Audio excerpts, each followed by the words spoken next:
जय हिंद दोस्तों, आप सभी का स्वागत है आपके अपने सैनिक वेलफेयर यूट्यूब चैनल में। दोस्तों, क्या गजब फैसला। नंबर 1, सेना के राशन में बड़ा बदलाव। भारतीय सेना में जो राशन मिल रहा है, अब इसमें 40 से 50 साल पहले जो बदलाव हुआ था, अब दोबारा से हम वहीं जाने वाले हैं। ये बड़ा बदलाव है।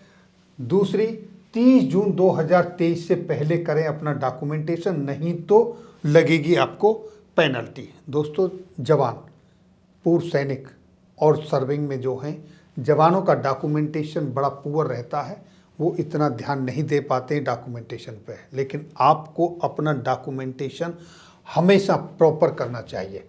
आज ये जो खबर है, इसमें अगर आपका डॉक्यूमेंट प्रॉपर नहीं होगा तो पेनल्टी भी देनी पड़ेगी। तो आइए दोस्तों, पहले देखते हैं कि क्या है ये खबर, पेनल्टी किस डॉक्यूमेंट पर लगेगी और क्यों लगेगी। देखिए दोस्तों, मिनिस्ट्री ऑफ फाइनेंस की तरफ से ये प्रेस रिलीज जारी की गई है और इसमें last date for linking of PAN Aadhaar extended, यानी पैन कार्ड और आधार कार्ड की जो लास्ट डेट 31 मार्च 2023 थी, अब उसको बढ़ा दिया गया है। कई बार ये डेट एक्सटेंडेड हो चुकी है, लेकिन अब एक बार फिर इसको 30 जून 2023 तक के लिए एक्सटेंड किया गया है। 30 जून 2023 तक आप अपना पैन को आधार कार्ड के साथ लिंक कर लें। अगर नहीं करेंगे लिंक तो आपका पैन कार्ड निष्क्रिय हो जाएगा। तो आप अपना, बच्चों का और पेरेंट्स का, सभी का पैन उसके साथ लिंक कर लें।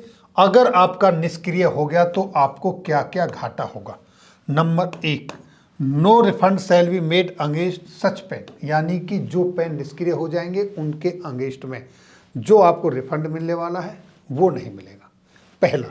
दूसरा, interest shall not be payable on such refund for the period during which pan card आपका इनऑपरेटिव रहता है, निष्क्रिय रहता है। उस पीरियड में आपको जो रिफंड के ऊपर इंटरेस्ट मिलता है वो भी नहीं मिलेगा।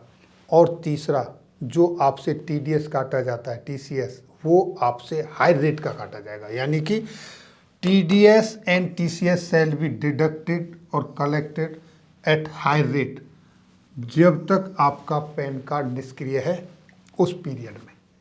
अब 1 जुलाई 2023 से ये आपके लिए पेनल्टी शुरू हो जाएगी और जब आपने अपना पैन कार्ड दोबारा से एक्टिव करवाना है तो उसके लिए आपको 1000 रुपये की फीस देनी पड़ेगी।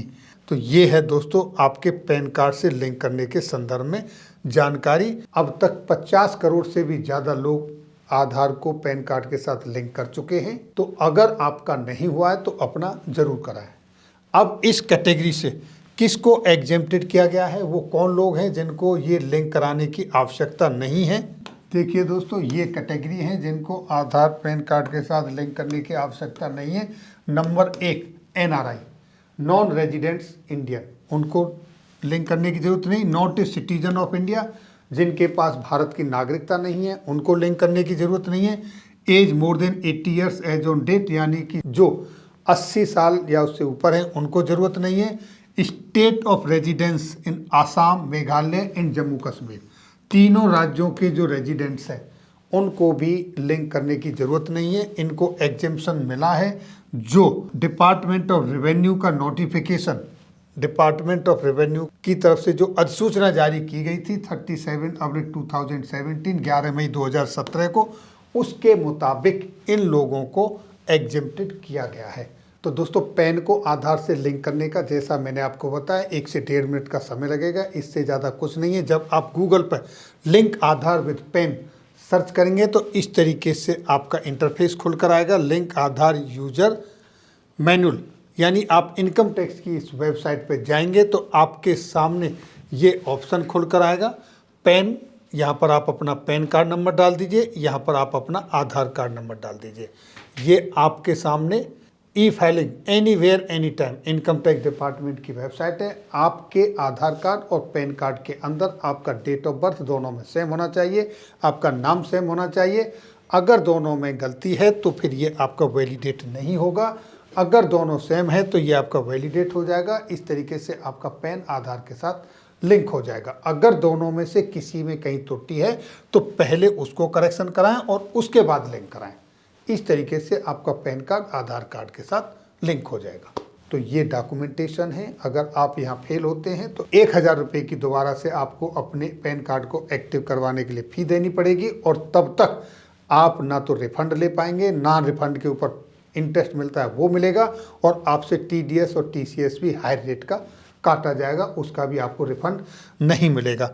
दूसरा, अब देखिए दोस्तों, सेना के अंदर हम फिर से दोबारा army rebooting ration with millets, यानी कि सेना दोबारा से अपने पारंपरिक राशन के ऊपर जा रही है। जो पहले भारतीय सेना को राशन आटे के रूप में ज्वार, बाजरा और रागी का आटा मिलता था, अब एक बार फिर भारतीय सेना मिलेट्स यानी कि बाजरे के राशन के ऊपर जा रही है। दोस्तों, वर्ष 2023 को UN ने डिक्लेयर किया है इंटरनेशनल ईयर ऑफ मिलेट्स, यानी कि ये जो साल है 2023 का वो बाजरा के लिए उन्होंने सेलिब्रेट करने का डिक्लेयर किया है। तो ऐसे मौके पर भारतीय सेना के अंदर भी अब राशन में बड़ा बदलाव होने जा रहा है। 50 साल पहले जो हमको परंपरागत राशन मिलता था जिसमें बाजरा, ज्वार, रागी इसका आटा आता था, जब हमको गेहूं का आटा मिलना शुरू हुआ तो उसको सेना के अंदर से डिसकंटिन्यू कर दिया गया था। लेकिन अब 25% जो आटा है आपको बाजरा, ज्वार और रागी का इशू होगा, और ये जो शुरू होगा ये सभी रैंक्स के लिए होगा, ना कि जवान के लिए। जवान, अफसर, जेसीओ सबको मिलेगा ये राशन के रूप में। अब 25% आपको बाजरे का राशन मिलना शुरू होगा। ये सेना की तरफ से army rebooting ration with millets ये शुरू होने जा रहा है सेना के अंदर। अब इसके प्रचार के लिए ये थ्रू CHD कैंटीन भी आपको मिलेगा, वहाँ पर भी मिलेगा, और जो आपके शॉपिंग कम्प्लेक्स हैं वहाँ पर भी इनके कॉर्नर लगेंगे। दूसरे सेना के अंदर जितने भी कुक, शेफ्स हैं उनको भी ट्रेनिंग दी जा रही है किस तरीके से इसको 25% जो आटा मिलेगा उसको स्नैक्स के रूप में, खाने के रूप में, प्रिपेयर करने के रूप में, क्योंकि ये आज हमारे रूटीन सिस्टम में नहीं है, क्योंकि अब दोबारा से इसको मोटे अनाज को फिर से लाया जा रहा है। जैसा कि आप सभी जानते हो पहले स्वास्थ्य बड़ा अच्छा होता था जब हम ये मोटा अनाज खाते थे, लेकिन जब से ये गेहूं और ये सब हमारे खाने में आए हैं, हेल्थ का जो स्टैंडर्ड है किस तरीके से गिर गया है, अब ये इसको दोबारा से हम अपने परंपरागत ट्रेडिशनल ग्रेन्स की तरफ हम एक बार फिर जा रहे हैं। तो ये सेना के अंदर बदलाव होने जा रहा है, क्योंकि अब हमारे जो जवान हैं, आज जो युवा पीढ़ी है, उन्होंने शायद अपने घरों में कभी भी बाजरे की रोटियां नहीं खाई होंगी, कि अगर किसी ने खाई है तो बहुत इक्का दुक्का होंगे। उनके लिए भी एक ये अच्छा बड़ा एक्सपीरियंस होगा। उनकी तरफ से क्या फीडबैक आता है ये जब इंट्रोड्यूस होगा तब पता चलेगा। तो दोस्तों, ये थी आज की 2 खबरें। फिर मिलेंगे आपके वेलफेयर से जुड़ी हुई किसी अन्य जानकारी के साथ अगली वीडियो में। तब तक के लिए जय हिंद, जय भारत।